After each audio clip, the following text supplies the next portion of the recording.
ابن شعبہ جو کہہ رہے ہیں بالکل صحیح ہے. مغیرہ ابن شعبہ کی بات کی شہادت دی حضرت محمد ابن مسلمہ نے، فوراً حضرت ابوبکر رضی اللہ تعالیٰ عنہ نے 1/3 کا فیصلہ دادی کے حق میں کر دیا. ایک نقطہ اور ملا کہ صحابہ کرام کے درمیان جو ہے اختلاف ہوا. اختلاف کیوں ہوا؟ حدیث کے نہ جاننے کی وجہ سے، اور اختلاف ہونے کے بعد ختم ہو گیا حدیث کے آ جانے کے بعد. نقطہ نہیں سمجھ میں آیا؟ صحابہ کرام میں اختلاف ہوا، وجہ حدیث معلوم نہیں تھی. اختلاف ہونے کے بعد اختلاف ختم ہو گیا. کیوں؟ حدیث آ گئی. آج اختلافات موجود ہیں، ختم کیوں نہیں ہو رہے؟ اس وجہ سے کہ حدیثوں کی طرف آنے کے لیے کوئی تیار نہیں ہے. اللہ ان کی آنکھیں ٹھنڈی نہ کرے جو لوگ ائمہ کے اقوال اور آراء اور اجتہادات سے بری طرح چمٹے ہوئے ہیں اور ان کو چھوڑنے کے لیے کسی طریقے سے تیار نہیں ہے. اگر وہ امتیوں کے اقوال اور آراء اور اجتہادات کو چھوڑ کر کے حدیث نبوی کی طرف آ جائیں، احادیث نبویہ کو اپنا حرز جاں بنا لے، فوراً اختلاف ختم ہو جائے. کیا یہ مثال اس بات کے حل کے لیے کافی نہیں ہے کہ اختلاف اگر ہو جائے؟ اختلاف فطری ہے اور اختلاف کی وجوہات ہیں. ایک اختلاف فطری ہے، اختلاف کے اسباب ہیں، اختلاف ختم ہو سکتا ہے. یہ 3 باتیں یاد رکھا جائے. اختلاف فطری ہے، ہو جاتا ہے. اختلاف کے اسباب ہیں، جیسے یہاں لا علمی سبب ہے، اور اختلاف ختم ہو سکتا ہے. تینوں باتیں جب موجود ہیں تو امت مسلمہ کیوں اختلاف کو باقی رکھے ہوئے ہیں؟ اس کا مطلب یہ ہے کہ اختلاف کو باقی رکھا ہے انہوں نے اپنے پیٹ کے لیے، اپنی ناک کے لیے، اپنی عزت کو باقی رکھنے کے لیے، اپنے جاہ و حشم کو باقی رکھنے کے لیے، اپنے عزت و اقتدار کو باقی رکھنے کے لیے. ورنہ اختلاف ختم ہو جاتا جیسا کہ اس واقعے میں اس کا حل بتایا گیا ہے.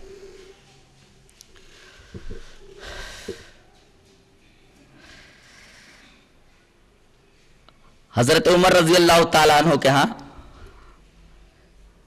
ایک صحابی آئے، 3 مرتبہ سلام کیا.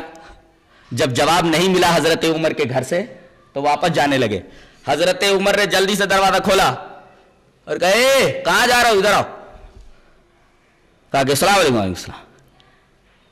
جا رہے ہو؟ بولے ہاں حضرت 3 مرتبہ سلام کیا، جب گھر سے آواز نہیں آئی تو جانا ہی پڑ رہا ہے. کہا کہ 3 مرتبہ سلام کا جواب نہ آئے تو واپس چلے جانا چاہیے، یہ حدیث ہے؟ بولے ہاں جناب حدیث ہے یہ. کہا کہ گواہ لاؤ ورنہ تمہاری خیر نہیں ہے. اللہ اکبر. حضرت عمر کا کوڑا ہے اور دوسری طرف حضرت پریشان ہے کہ گواہ کہاں سے لاؤں.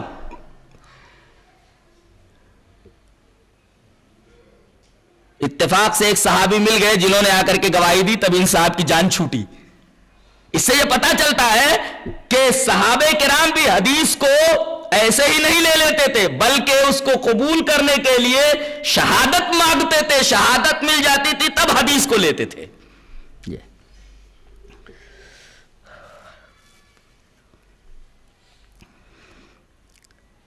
ایک اور حدیث کے اوپر بڑا سخت اعتراض منکرین حدیث کی طرف سے ہوتا ہے. وہ حدیث ہے حدیث 3 کذبات. حضرت ابراہیم علیہ السلام کے 3 جھوٹ.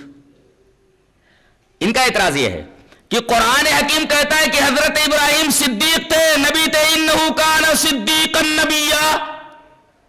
وہ سچے ہی نہیں، سچائی کی انتہا پر تھے. صدیق جو ہے بروزن فعیل ہے، یہ مبالغے کا صیغہ ہے. جیسے کہتے ہیں سکران، پیا ہوا ہے تو اس میں کچھ ہوش بھی رہتا ہے. سکران میں جو پیے رہتا ہے شراب، اس کے اندر تھوڑی بہت ہوش اور خرد کی کیفیت ملتی ہے. لیکن ایک ہوتا ہے سکیر، بروزن فعل، اتنا پیے ہوتا ہے کہ نالے میں پڑا رہتا ہے، اس کو معلوم نہیں رہتا کہ میں کہاں پڑا ہوا ہوں، گندگی میں پڑا ہوا ہوں یا کسی اچھی جگہ پر پڑا ہوا ہوں. تو صدیق بروزن فعل ہے. صرف آپ سچے نہیں تھے بلکہ سچائی کی انتہا پر تھے. یہاں میں منکرین حدیث کے رد میں ایک نقطہ نکالنا چاہتا ہوں. کچھ لوگ آئے اور کہا کہ ابو بکر تمہارے صاحب تو ایک عجیب بات بولتے ہیں. کہتے ہیں میرا رسول کیا بول رہا ہے؟ کہا کہ کہتے ہیں کہ رات میں چند لمحوں کے اندر بیت المقدس پہنچا، وہاں سے میں آسمانوں کی سیر کرتا ہوا سدرۃ المنتہا تک پہنچا، جنت اور دوزخ کا مشاہدہ کیا، پھر رات ہی کے اس حصے میں واپس مکہ آ گیا۔ لگتا ہے کہ تمہارے صاحب کا دماغ برابر نہیں ہے، ایسا کیسے ممکن ہے؟ اللہ اکبر۔ منکرین حدیث میں اور اس وقت کے جو معترضین تھے، جو حضرت ابو بکر کو بہکانے اور پھسلانے کی کوشش کر رہے تھے، مشابہت ہے کہ نہیں؟ منکرین حدیث کی سمجھ میں نہیں آ رہا تھا اس دور کے منکرین حدیث، اب حکم بھی معلوم ہو جائے گا۔ آ کر حضرت ابو بکر سے کہہ رہے ہیں کہ تمہارے صاحب ایک عجیب بات بول رہے ہیں، ان کا دماغ خراب ہو گیا کہ رات کے ایک حصے کے اندر وہ بیت المقدس گئے، وہاں سے 7 آسمانوں پر گئے، جنت دوزخ کا مشاہدہ کیا اور راتی کے اسی حصے میں آ گئے۔ بھلا یہ سمجھ میں آنے والی بات ہے؟ اس بات کے بارے میں تم کیا بولتے ہو؟ اللہ صدیق اکبر کو جنت الفردوس عطا فرمائے، کیا جواب دیتے ہیں؟ کہتے ہیں کہ اگر میرے رسول نے کہا ہے تو بلا جھجک میں اس کے اوپر ایمان لاتا ہوں۔ ارے یہ تو بہت بعید بات ہے، اس سے بھی بعید بات کے اوپر ہم ایمان لا چکے ہیں کہ چشم زدن کے اندر سدرۃ المنتہا سے جبرائیل میرے نبی تک آ جاتا ہے، اس پر ہمیں یقین ہے۔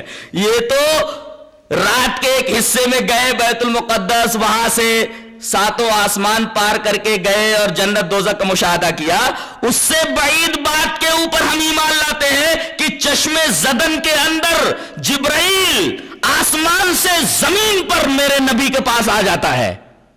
اللہ اکبر۔ جن کے دلوں میں ایمان ہے اور جو اللہ اور اس کے رسول سے محبت کرتے ہیں، حدیث پر جب کوئی انکار کرے تو اسے ایسا ہی جواب دینا چاہیے جیسا کہ صدیق نے جواب دیا تھا کہ اگر نبی کا قول ہے، صحیح سند کے ساتھ ثابت ہو گیا ہے وہ قول اور وہ عمل، تو اس کو ماننے میں کوئی تعامل نہیں ہونا چاہیے، چاہے بات سمجھ میں آئے چاہے بات سمجھ میں نہ آئے۔ بظاہر ایسا لگتا تھا جیسے یہ بات حضرت صدیق کی سمجھ میں نہیں آئی، جیسا کہ اس دور کے منکرین حدیث کی سمجھ میں بات نہیں آ رہی تھی، لیکن ایمان دیکھیے کہ اگر میرا نبی بولتا ہے تو بالکل صحیح بولتا ہے۔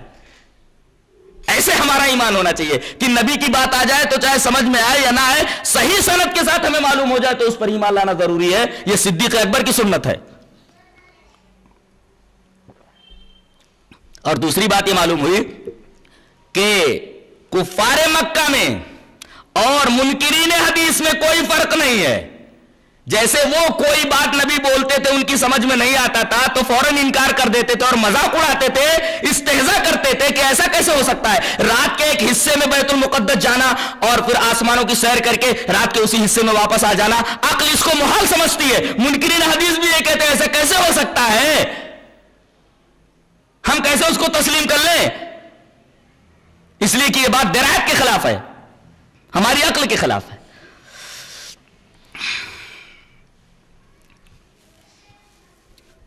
تو جب اللہ تبارک و تعالیٰ نے حضرت ابراہیم علیہ السلام کو صدیق کہا تو حدیث تو کہتی ہے کہ یہ 3 جھوٹ بولے۔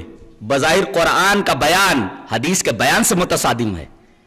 قرآن بولتا ہے آپ صدیق سے سچائی کی انتہا پر تھے، جن کے بارے میں جھوٹ کا تصور نہیں کیا جا سکتا، اور حدیث بولے 3 جھوٹ بولے، تو قرآن اور حدیث تو ٹکرا گئے، تو قرآن کو لیا جائے گا کہ حدیث کو لیا جائے گا؟ جواب اس کا یہ ہے کہ یہاں 3 جھوٹ سے مراد وہ جھوٹ نہیں ہے جو خلاف واقعہ ہوتا ہے۔